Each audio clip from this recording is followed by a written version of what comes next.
Hai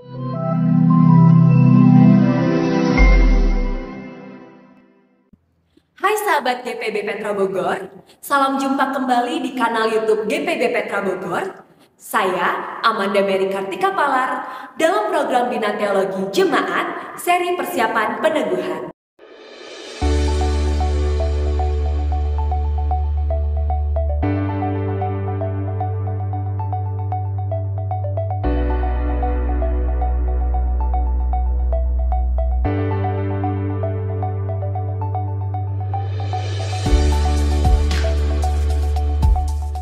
Dalam episode pertama, kita berbicara tentang presbiter. Dan dalam episode kedua ini, kita akan berbicara tentang gereja misioner. Pernah dengar sebutan gereja misioner? Atau banyak di antara kita yang masih bertanya-tanya, apa sih gereja misioner? Bukankah kita gereja GPIB? Atau kita kan jemaat GPB Petra Bogor? Atau ada juga di antara kita yang mungkin berkata, kita kan sedang bahas seri persiapan peneguhan, khususnya peneguhan diaken dan penatua. Lalu, apa hubungannya dengan gereja misioner itu? Nah, sahabat, jangan dulu bingung. Dalam episode kedua ini, kita akan dihantar untuk memahami gereja misioner. Apa kepentingannya untuk kita ketahui dan mengapa kita membicarakannya dalam seri persiapan peneguhan ini. Bagi GPIB, sebutan gereja atau jemaat misioner bukanlah sebutan yang baru. Setidaknya sebutan atau istilah itu dan pikiran pokoknya sudah diperkenalkan kepada GPIB sejak tahun 1962. Yang memperkenalkan adalah almarhum pendeta DR Maitim, mantan ketua sinode GPIB di era 60-70-an. Mengapa kita membicarakannya dalam rangka peneguhan atau dalam rangka tugas diaken dan penatua? Nah, Tata Gereja 2010 menyatakan kepada kita bahwa presbiter adalah warga sidi jemaat yang menyediakan diri secara khusus melalui proses pemilihan dan atau pemendetaan untuk melayani di GPIB sebagai pemenuhan panggilan dan pengutusan Kristus dalam rangka mewujudkan gereja misioner. Ini penting untuk digarisbawahi bahwa pengadaan presbiter bagi GPIB sebagai pemenuhan panggilan dan pengutusan Kristus dalam rangka mewujudkan gereja misioner. Jadi panggilan para presbiter untuk melayani harus dilihat dalam rangka mewujudkan gereja misioner. Sahabat, ternyata gereja misioner itu penting kita pahami karena sudah lama ada di GPIB. Lalu, gereja misioner ini terkait erat dengan pengadaan presbiter loh. Nah, bagaimana kita harus memahaminya? Saya mulai dengan istilah. Kata misioner yang berada di belakang kata gereja atau jemaat jelas merupakan kata sifat. Kata sifat misioner itu sendiri, kata dasarnya adalah misi, yang berarti pengutusan atau perutusan. Ada dua hal yang penting bila GPIB mengakui dirinya sebagai gereja misioner. Pertama, GPIB mengakui bahwa keberadaannya adalah buah atau hasil dari misi Allah dalam Kristus bagi dunia.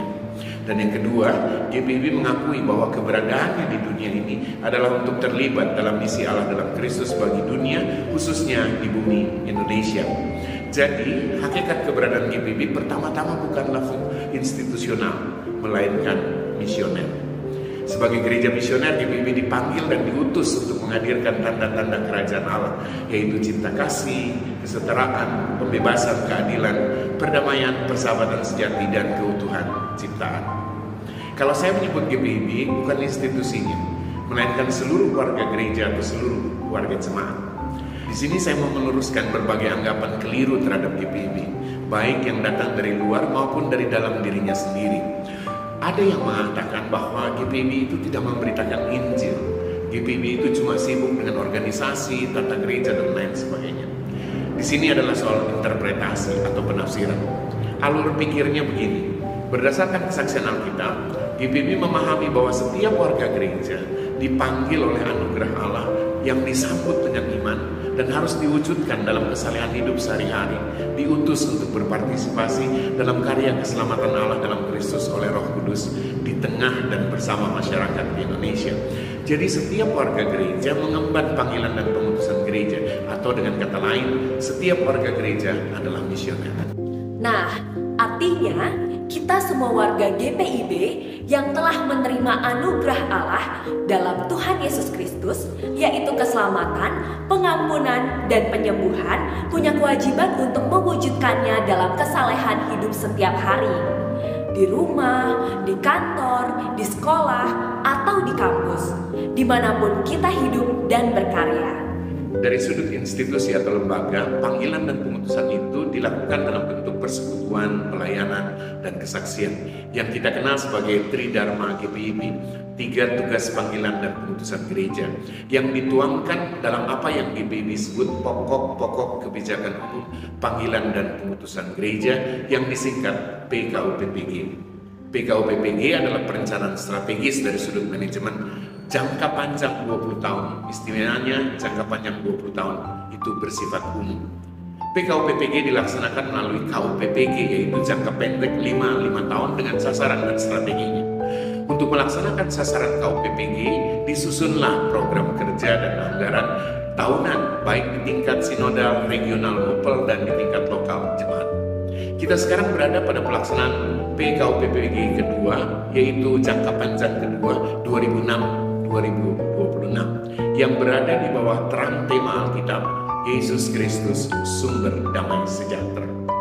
Tema ini mengandung arti bahwa di akhir 20 tahun kedua, seluruh warga gereja sudah mengalami sungguh-sungguh damai sejahtera Kristus dan mencerminkan damai sejahtera itu dalam hidup dan karyanya di tengah masyarakat. Di sini letaknya kaitannya dengan tugas diaken dan penatua atau tugas seluruh presbiter. Dalam badan kebersamaan yang kita sebut majelis jemaat, sebagai pimpinan jemaat, mereka harus memotivasi, membina, mendorong keterlibatan seluruh warga jemaat untuk mewujudkan panggilan dan pengutusan gereja melalui aktivitas-aktivitas yang diprogramkan baik di tingkat sinodal, di tingkat regional, dan lokal. Tata Gereja tahun 2010 melahirkan apa yang kita sebut dengan unit-unit misioner. Dalam unit-unit misioner ini, warga jemaat dibina dan diarahkan untuk melaksanakan panggilan dan pengutusan atau misi jemaat. Nah, sahabat Petra Bogor, unit misioner itu penting keberadaannya. Bisa dikatakan bahwa unit misioner itu merupakan strategi pelaksanaan panggilan dan pengutusan gereja atau pelaksanaan misi.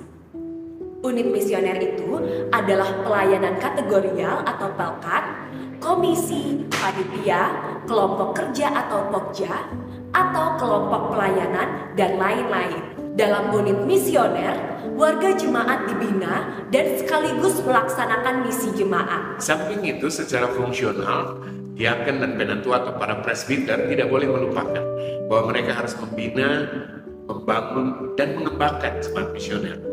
Itu berarti mereka harus mendorong dan menolong warga jemaat mengalami sungguh-sungguh damai sejahtera Kristus.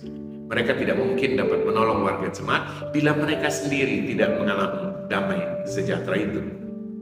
Saya mau mengajak kita bersama belajar dari satu bagian Alkitab, yaitu surat Rasul Paulus kepada jemaat di Korintus. 2 Korintus pasal 5 ayat 16 sampai dengan 21. Mari kita perhatikan apa yang Paulus katakan dalam ayat 20. Dalam nama Kristus, kami meminta kepadamu, berilah dirimu didamaikan dengan Allah. Nasihat atau anjuran ini Paulus alamatkan kepada jemaat Kristen di Korintus. Jadi dapat dikatakan bahwa relasi yang tidak baik di antara jemaat dan antara jemaat dengan Paulus bersumber pada relasi yang kurang baik dengan Allah. Bila relasi kita baik dengan Allah, maka itu akan tercermin dalam relasi kita dengan sesama dan seluruh ciptaan. Para presbiter, diaken, penatua, dan pendeta pertama-tama harus mengalami dan menunjukkan hal itu dalam hidup mereka.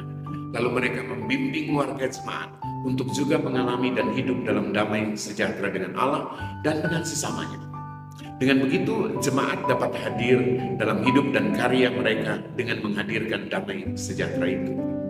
Inilah sebenarnya yang kita maksudkan dengan menjadi gereja atau jemaat misioner. Setiap warga GPIB harus melihat hidup dan karyanya di tengah masyarakat sebagai yang mengemban misi Allah dalam Kristus. Yang dalam terang tema sentral GPIB 2006-2026 menghadirkan damai sejahtera Allah. Saya Pendeta Yoel Edward Locke, sampai jumpa.